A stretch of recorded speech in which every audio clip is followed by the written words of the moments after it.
So one time I was at our Govinda's restaurant in our ISKCON temple at Chopadi. I was talking to one friend of mine, and at that moment a guest walked in. It was the first time he was coming to our restaurant. He walked in, sat at the table. He saw me sitting nearby. He thought, I am one of the waiters.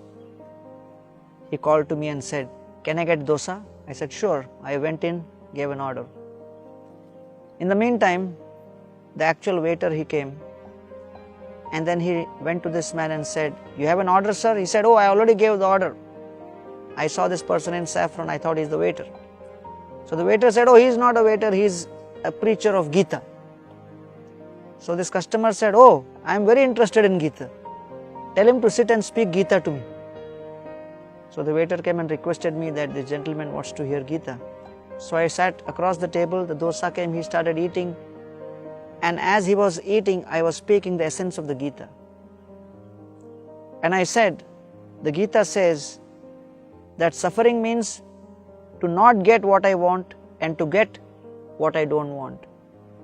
And all of us go through this situation, and therefore this material world is a place of suffering. He looked at me with eyes wide open, and then he said, "Actually, I agree. I just lost my job. Please continue." So I continued explaining to him other points from the Bhagavad Gita. By the time he finished the dosa, he was excited. And then he looked at me and he said, "I love the food, I love the philosophy, I love these teachings.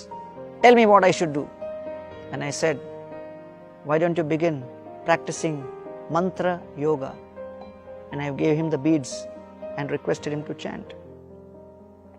It is described in the Shastras, Ahara Shuddhau Satpa Shuddhi, Satpa Shuddhau Dhruva Smriti, Smriti Lamhe Sarva Granthinam Vipramokshaha. The process begins with purity in food. When the food is pure, then mode of goodness increases. When the mode of goodness increases, gradually our memory tissues become purified. Once our memory is purified, then we are actually able to absorb transcendental spiritual knowledge. And then we are on the path to liberation. But everything begins with purity in food.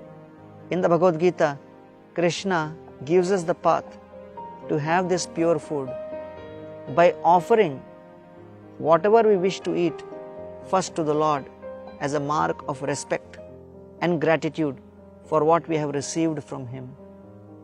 And therefore, this process is called offering of bhoga to the Lord.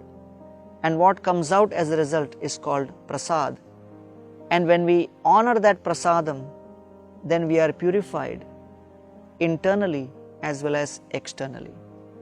Therefore, let us try to appreciate the power of pure food, power of sattvic food, power of transcendental food, and try to organize our life in a way that one of the most important diligent activities where practically everyone in the whole world does, which is eating, can also become yoga.